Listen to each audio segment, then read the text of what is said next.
¿Para quiénes? Para los docentes de la provincia de Buenos Aires, y podría haber eventualmente una medida de fuerza a partir de la semana que viene. Y para hablar de este tema y de otros, por supuesto, ya está en nuestros estudios Daniel Filmus. Usted sabe, exministro de Educación de la Nación, actual legislador, y también está Julián Zarigüeta, que es secretario de Bienestar de la Universidad Tecnológica Nacional. Muchísimas gracias por estar con nosotros. Por favor, gracias por la invitación. Bueno, Filmus, a ver, lo dejo exponerse porque, a ver, tenemos para hablar de lo que pasa con los docentes en la provincia de Buenos Aires y también lo que hablábamos recién, la falta de financiamiento para las universidades. Sí, estamos atravesando una etapa en donde claramente el gobierno deja al descubierto que no le preocupa la educación y que cuando habla de ajuste, como justamente la educación había llegado al 6% del PBI y es una de las principales inversiones que hace el Estado, es también para este gobierno uno de los lugares donde más mira para cortar. Y en esto de cortar no es que va a comenzar ahora por el acuerdo con el fondo.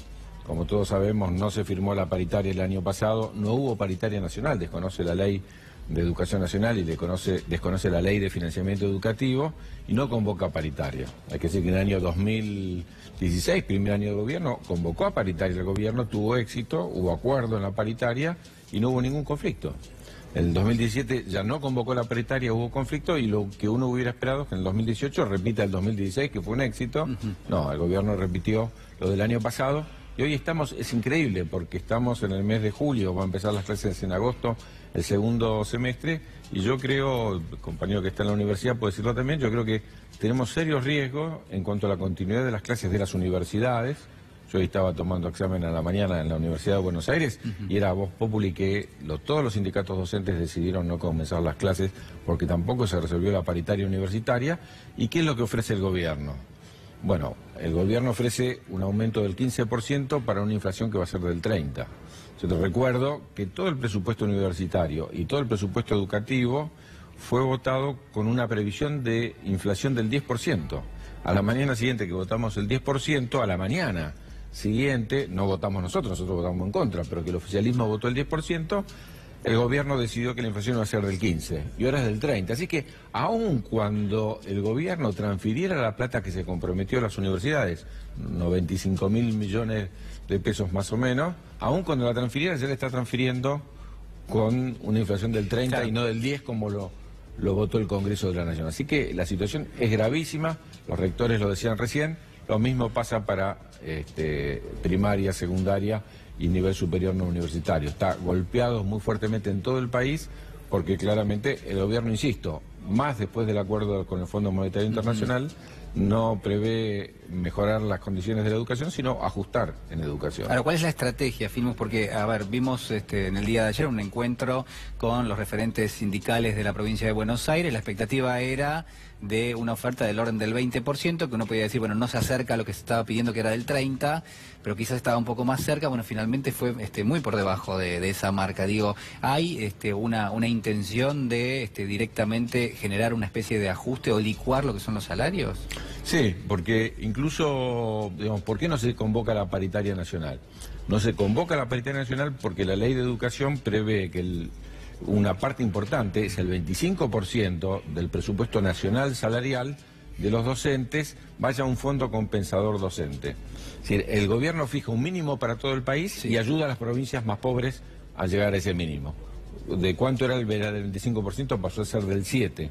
Así que el gobierno nacional ajusta, saca cerca del 20% de la transferencia de salarios que hacía para las provincias con más necesidades y castiga fuertemente a los docentes. Uno imaginaba alguna voluntad del gobierno nacional, dándose cuenta que la inflación creció mucho respecto de lo que se había previsto incluso antes de las vacaciones, que ayudara a los docentes a llegar a un acuerdo. Pero la idea del presidente de que uno cae en la escuela pública, ¿no? La idea de caer en la escuela pública implica deteriorarla y que todos los que puedan salgan de la escuela pública. Lo que pretende el gobierno es destruir la escuela pública y está claro que el primer camino para destruirla es negarle los recursos. Zarigüeta, ¿qué pasa en la universidad, digamos? ¿Cuál es la experiencia de los últimos meses? Recién los rectores de distintas universidades, bueno, denunciaban que hay un atraso importante en la transferencia de fondos.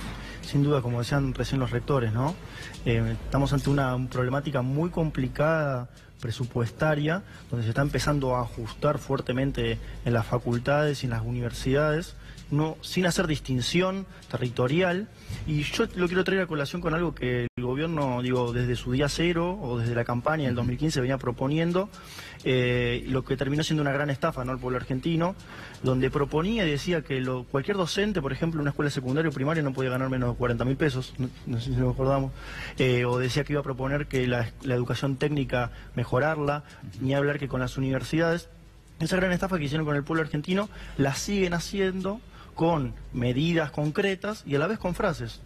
Hace unos días, el fin de semana, cuando Macri hizo esa declaración vía esa red social Instagram, su red social Instagram, salió a decir que, cuando le preguntaron si iba a privatizar las universidades, que no, que él se estaba juntando con los rectores, cosa que los rectores y la rectora Gabriela Dicker de la Universidad General Sarmiento salió a desmentir el fin de semana. Nunca llamó a los rectores. La única vez que algún grupo de rectores, de los cuales acá estaban presentes algunos, fueron con ganas de llevar este tema, se reunieron con el ministro, con el jefe de gabinete Marcos Peña, con su segundo Quintana, donde les terminaron proponiendo que busquen auspiciantes, como si las universidades fueran un club de fútbol. Esa es la lógica que tienen sobre la educación. Y esto va a colación con cómo piensan a la universidad y a la educación dentro del modelo de país que plantean, ¿no? A ver, de nuevo, porque me sorprende el concepto, ¿no? Que las universidades a las que le faltan recursos o a las que de alguna manera tienen que recibir recursos por parte del Estado, se busquen auspiciantes, es decir, que se financien de esa manera. Sí, se ve que los muchachos vienen de alguna escuela, un poco de escuela de educación norteamericana o algo así, ¿no? Y le esquivan al problema. En realidad también, digo, viene a colación con que consideran que la educación pública gratuita es un privilegio, cuando no lo es, ¿no? Digo, el gobierno desconoce una actividad inclusive que organizó en Córdoba, que es el CRES, que lo han comentado los rectores, donde decían que se aclaró que la educación es pública, gratuita, laica, y que es un deber del Estado, y es un derecho. En ese sentido, están pasando muchas cosas, digo, hoy lo presupuestario es durísimo, tenemos becas estudiantiles atrasadas, el 95% de los fondos, el 100% de los proyectos especiales, ni hablar la cantidad de proyectos centrales que tenemos atrasados, con las complicaciones que eso trae, ¿no? No es un gobierno que se caracterice por la sensibilidad social de los que vamos los que somos parte de la educación. Filmus cambió la idea de la educación pública en la Argentina con las políticas que lleva a cabo este gobierno. Sí, vos tenés que mirarlo, como decía el compañero, respecto de qué proyecto de país. Si vos tenés un país agroexportador, un país que le interesa vender commodities, no hace falta un pueblo capacitado. No, el gobierno mira a la educación de cara al mercado. Entonces vos necesitas una pequeña minoría que va a las universidades privadas mayoritariamente, que esté muy ilustrada, y una mayoría descualificada. Porque si vos vas a tener una gran parte de la población desocupada o con trabajo precario, recordá que 8 de cada 10 empleos que se crearon en este gobierno son del mercado negro, son en negro, entonces no necesita alta calificación. Entonces vos tenés dos calidades, una por una minoría que va a poder trabajar en los puestos de punta en el mercado de trabajo y una gran mayoría descualificada que va a estar en el mercado negro o desocupado. ¿Para qué formar a alguien que va a estar desocupado? Piensa el gobierno. Entonces, desde esa perspectiva, mira la educación y la ciencia y la tecnología, hay que decirlo, desde una perspectiva simplemente, como te decía antes, variable de ajuste. Te doy un dato para tener en cuenta. Cuando vos pensás en educación, a diferencia, o ciencia y tecnología, de otras políticas, es muy de mediano y de largo plazo. Por ejemplo, el gobierno de los 90 prohibió las escuelas técnicas. ¿Por qué las prohibió? Porque no necesitábamos un país industrial. Entonces, como comprábamos todo hecho, entonces, ¿para qué tener escuelas técnicas? En el año 2005 se vuelve a votar una ley de educación técnica que empieza a funcionar en el 2006-2007 y que los primeros egresados son en el 2013-2014. ¿Cuántos van a ser ingenieros? Yo fui técnico de esas escuelas técnicas. Bueno, los primeros ingenieros van a salir en el 2020-2021. Si lo que empezamos en el 2006-2007, en el 2020-2021 no hay más industria en el país, ¿para qué formamos ingenieros? Esa es la realidad. Los que nos están escuchando a nosotros tienen que pensar que la educación tiene que ser una política de Estado. Los tiempos pedagógicos no son compatibles con los calendarios electorales. Son tiempos muy largos. Ciencia y tecnología lo mismo. Nosotros tratamos, con un programa Raíces que vos debes conocer, repatriar a los científicos. ¿Sí? Y realmente hemos logrado traer más de 2.000 científicos argentinos que estaban fuera del país. Si ahora nuevamente en el CONICET no pueden trabajar, si los salarios pasan a ser miserables, o como está pasando en muchos aspectos, hoy hablé puntualmente a la mañana con la gente del INVAP, en Bariloche, el lugar por excelencia de la ciencia y la tecnología en la Argentina, una empresa pública modelo, es de las más competitivas del mundo. Como ministro de Educación, Ciencia y Tecnología, fui a inaugurar la central nuclear que Argentina abrió en Australia, que el INVAP construyó, la exportación de energía más grande. Acaba de ganar el INVAP el concurso en Holanda para una central nuclear, nuevamente de altísimo nivel, para uso en salud. Ahora bien, si están pagando el sueldo en cuotas, si les cayeron todos los contratos que tenían con el Estado, y si Macri dice que no es imprescindible esa institución, que es la más prestigiosa de Argentina en el mundo, entonces imagínate la cantidad de años que va a costar recuperar para la ciencia y la tecnología argentina el trabajo que hizo el INVAP, que por ejemplo no hay que mirar para abajo, hay que mirar para arriba, porque fue que puso en órbita los satélites de comunicación argentinos, o lo que hizo quienes hicieron los radares para la Argentina, o los que trabajan también para la construcción de las centrales nucleares en el país. Sí, ampliáramos un poco el enfoque y dijéramos que transversalmente todo tiene que ver con lo que es si uno quiere, la aproximación que hace el gobierno de un programa económico. En ese contexto, el jefe de gabinete, Marcos Peña, hoy dijo, miren, quizás nuestro principal error ha sido ser demasiado optimistas, haber proyectado y haber tenido algunas previsiones que quizás no se cumplieron. Digo, ¿el gobierno les parece que reconoce lo que son sus errores económicos o solamente, como hizo el presidente de la Nación hace apenas algunos días nada más, la autocrítica tiene que ver con el optimismo o el pesimismo?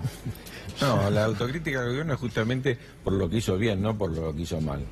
Como te contaba que en el 2016 resolvió bien el tema salarial docente y no mal en el 2017, lo que está diciendo es tendríamos que haber ajustado en la educación mucho más desde el principio, porque ¿qué llama optimismo? Que hubiéramos tenido más plata sin darse cuenta que en todo el mundo, no es el caso de la Argentina, la educación es una inversión. Si vos invertís y la gente se puede educar, nuestro pueblo se educa, va a ser mucho más productivo, va a recuperar mucho más, pero a este gobierno no le interesa por una sola razón, y se acaba de discutir en el G20 y vos lo comentaste en su momento. El G20 discutió fundamentalmente frente a las políticas que hoy protegen a los países. Vos tenés un Estados Unidos que por primera vez en mucho tiempo tiene políticas totalmente proteccionistas. Canadá le acaba de poner impuestos a los productos importados de Estados Unidos, contrariando la idea de libre comercio en el norte, pero también con China.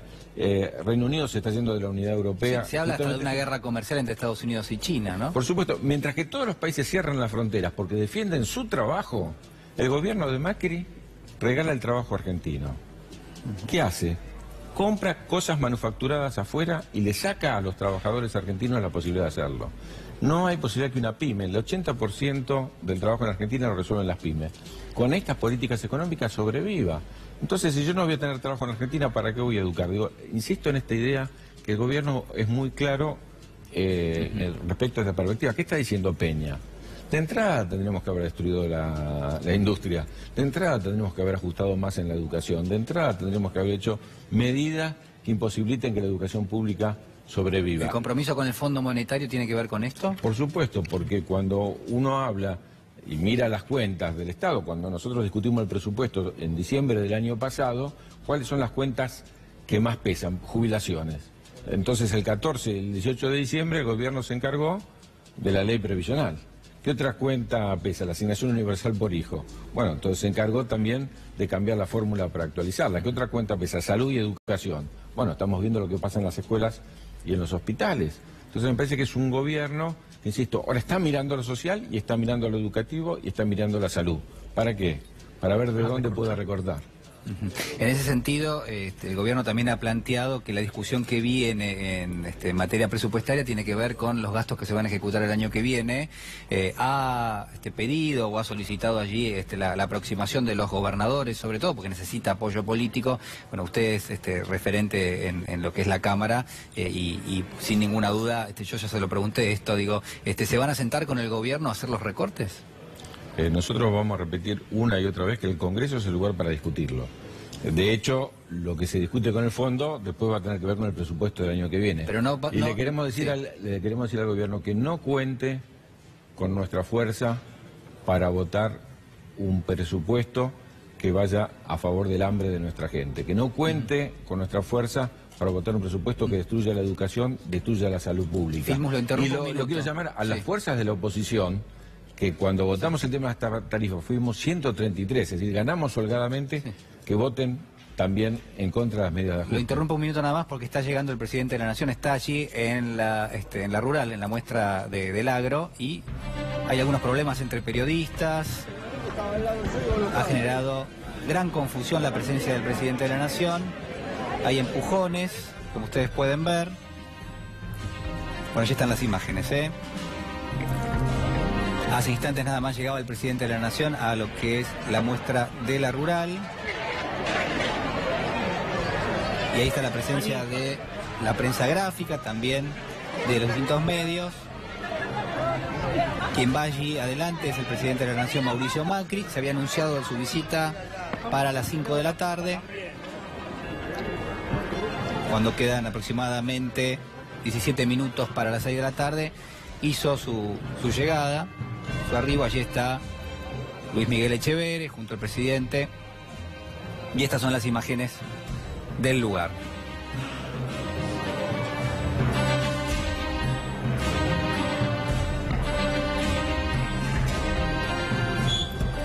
Bueno, allí también se lo ve al titular del Banco Nación, Javier González Fraga. Hay algunos referentes del gobierno nacional, principalmente el presidente de la Nación, que había anunciado su visita para el día de hoy, alrededor de las 5 de la tarde. Bueno, finalmente se produce esta visita prácticamente 45 minutos después. Reiteramos entonces, se vive un momento de tensión en la rural, confusión también, allí a partir de lo que es la cobertura de distintos medios. Pero al menos hasta ahora la información cuenta que el presidente está allí en la rural, está recorriendo lo que son los stands de esa muestra, y también se confirma la presencia de algunos referentes del gobierno, además del presidente, como el ministro Luis Miguel Echeverri. Muy bien. Bueno, continuamos, si le parece. Bueno, pues un buen ejemplo. Sí. A ver. ¿Quién es el ministro de Agricultura? Echeverri. ¿Y qué función tenía? Bueno, era titular de la sociedad rural. Entonces, yo ya sabía hacia dónde usted iba, pero bueno. Está claro, ¿no? Digo, para atender los problemas del agro, pone a los grandes propietarios de la tierra, a la sociedad rural que concentra buena parte de los recursos. Y va a la rural en vez de atender a los rectores, por ejemplo. Ahora, por ejemplo, podríamos haber puesto como ministro de Educación, uno hubiera pensado, en lugar de Burrich, por ejemplo, al principio, un ingeniero que escasa trayectoria en educación, que aparte dijo, no me miren a mí como ministro, sino que mírenme como un gerente de recursos humanos. Está claro cuál es la mirada del gobierno. Alguien que sepa de educación o que tome alguna medida educativa. Es muy difícil decir ahora, ya hace casi 3 años que está el gobierno, una medida educativa del gobierno, una medida pedagógica. Que alguien explique en 3 años qué hicieron en educación aparte de hacer recorte. Por eso digo la diferencia que hay. Estos sectores son atendidos por sus propios dueños. Pongo al jefe de la asociación que concentra a los grandes propietarios de la tierra. Bueno, en educación pongo a alguien para hacer ajustes. Ahora, me parece que hoy dio en la tecla, Daniel, cuando comentaba cuál es el rol que se le da a la educación pública y a la universidad en sí, ¿no? Si nosotros hubiésemos utilizado la plata que entra por medio de la deuda externa o de deuda que se toma para inversión productiva, como por ejemplo el desarrollo de la energía, que hoy es uno de nuestros principales factores del déficit comercial, o para realizar grandes obras que necesita el campo argentino, que son históricas, o para, no sé, créditos blandos para las pymes. Obviamente que ahí la universidad podría tener un rol fundamental, y la educación también. Las personas capacitadas están ahí adentro de esas instituciones. Por eso yo digo, como le presta atención a Echeverri y a ir a la rural, podría prestar atención a la educación y a donde está el principal problema, ¿no? Hoy también preguntaba sobre un tema del presupuesto. Sí. Me parece que la discusión del presupuesto también tiene que ver con cuál va a ser un poco la propuesta alternativa, ¿no?, al presupuesto que el gobierno va a plantear. Porque si sigue planteando que para el año que viene tiene que haber aumentos o una inflación mucho menor de la que plantea, creo que ahora lo que tenemos que apuntar es que el presupuesto del 2019 tiene que tener todas las caídas que tuvo el presupuesto del 2018 y las anteriores. Por ejemplo, en la universidad tuvimos más o menos 95.000 millones de presupuesto, pero obviamente ahora tendríamos que tener mucho más. Nosotros creemos que tenemos que trabajar en el Congreso para que las universidades tengan cerca de 140, 145 mil millones de presupuesto universitario. Hay que decir también que cuando hay una demora en la transferencia, obviamente hay una pérdida de aquellos que no tienen los recursos y contra una inflación importante. Hay ¿no? universidades, yo quiero detenerme en la UTN, por ejemplo, que me parece importante, porque es fundamental para el desarrollo del país. Ahí se forman los ingenieros, se forman los técnicos superiores que generan la posibilidad de que crezca el país, tenga mayor riqueza y tengamos más para distribuir. Son las universidades más atacadas. Y quiero referirme a una universidad en particular, la Universidad de Jaureche. Va a tener que cerrar las puertas, probablemente como muchas otras universidades, porque solo le pasan la plata para algunos salarios, ni siquiera para todos los salarios. Y las tarifas aumentaron para las universidades, la luz, el gas, en forma tremenda, y realmente no tienen cómo resolverlo. Nosotros vamos a tener octubre y noviembre universidades al borde del cierre, si no es en el cierre definitivo, que no puedan tomar examen a fin de año. Pero al mismo tiempo, digo, hay que saber que esas universidades tienen una dificultad enorme y empiezan entonces a tirarse a hacer cursos de posgrado y cobrarlos.